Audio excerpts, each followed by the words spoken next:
Let's go. Strong signal. Station. We're rolling. We're gonna go in 7, 6, 5, 4, 3, 2,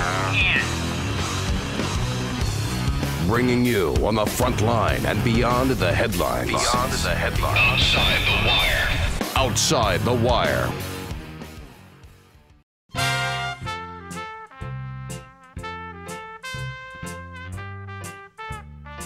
Most of you out there know my background. I've worked in the print, radio, and television world. Now, if I were to be elected to Congress in November, would that automatically make me an expert on things? I mean, would you feel comfortable with me writing, let's say, healthcare legislation? Just because you're an elected official doesn't make you an expert.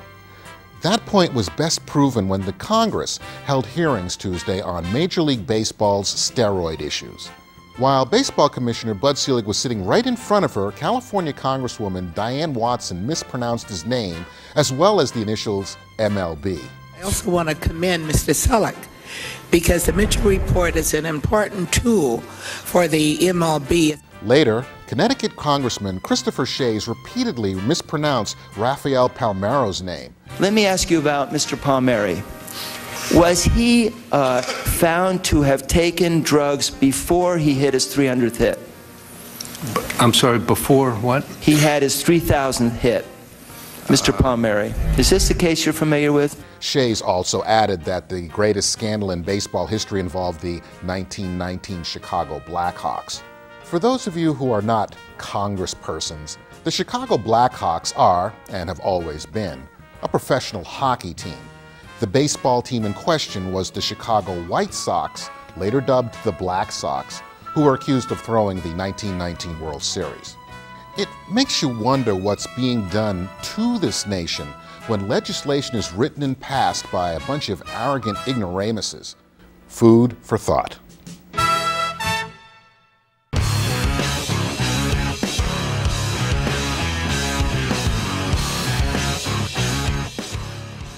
Under normal circumstances, this election cycle would be gearing up for the coming explosion. We'd be waiting for the inevitable. At some point in the coming weeks, a Republican would be accused of being a racist. With that, it's kind of fun watching the media scratch their collective oversized dandruffed heads, contemplating why the current Democrat primary race is being plagued by the very infection normally reserved for their enemies. Democrats now have the shoe on their other foot. They have spent decades honing their skills, planting race IEDs on the sides of the Republican campaign trail, waiting for some unsuspecting conservative candidate to set off a race controversy. Every speech, every appearance, every word uttered from a Republican's mouth was dissected in search for the intolerance ammunition to be used for Democrat blaxploitation. It's not news that Democrats have used blacks for their political benefit. Blacks have always been told they are the victims of racism. Blacks have been intentionally kept angry because of the lack of campaign-promised improvements in their lives. Blacks have been conditioned to look at every syllable uttered by a Republican and insert a racist motive where one didn't exist. Blacks have been strategically rendered as ultra-sensitive as a bone bruise on the shin. While Democrats knew where all the bombs were planted, never in their wildest dreams did they think they would ever need to disarm them. In what were probably typical retorts between candidates, the Clintons are now experiencing the angst caused when their words have been reinterpreted, motives have been assumed, and the unintentional has now been taken as the ingrained. While the Clintons are probably not racist people, they now have to spend valuable campaign time attempting to convince a portion of our population that they're not. My only question to them is, how does it feel?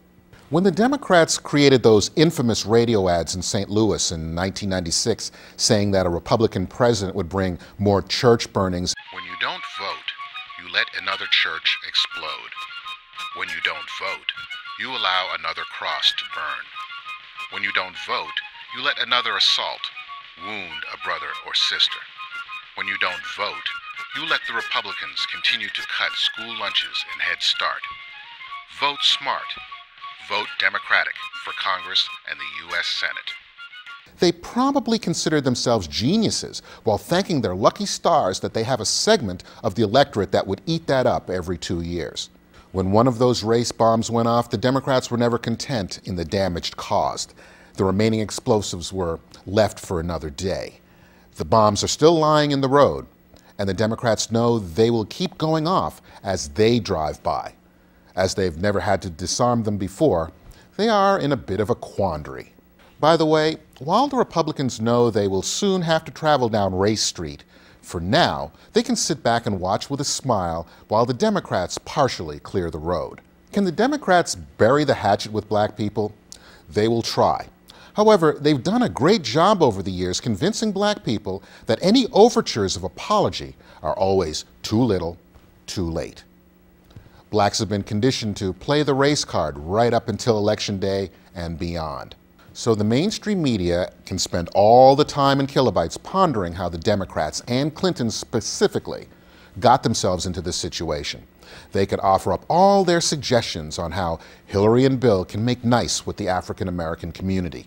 Incidentally, the media never offers up suggestions after a Republican is effectively set up. Deep down inside, liberals love watching blacks crucify Republicans.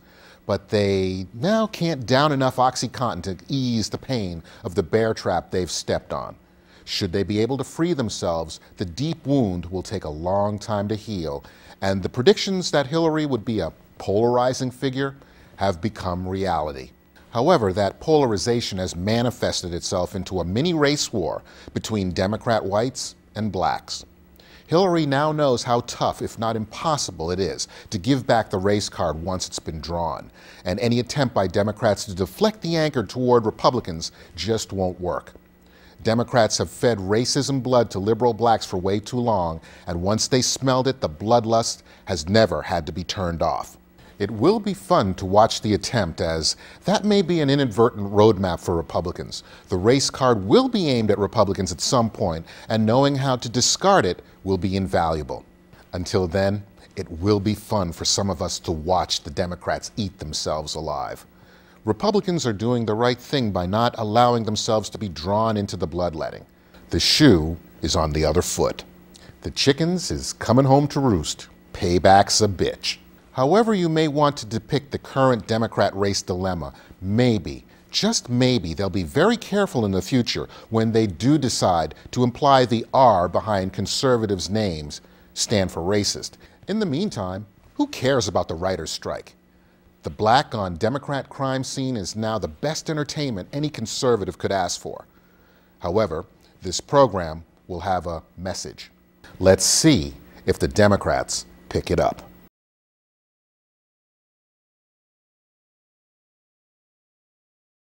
Later, Connecticut Congressman Christopher Shays repeatedly mispronounced Rafael Palmaro's name. I've got to make sure I say it right. Can spend all the time in kilobytes. It's kilobytes, right? Or kilobits. While Democrats knew where all the bombs were planted, never in their wildest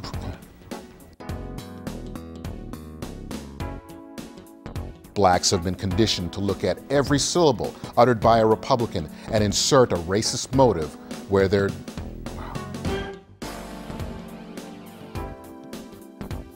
Later, Connecticut Congressman... Later, Connecticut...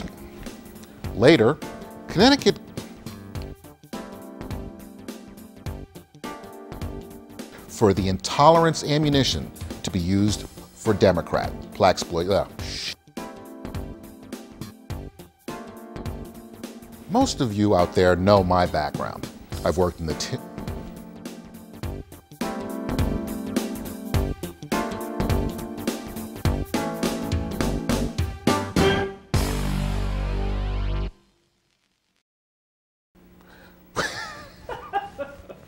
Sorry.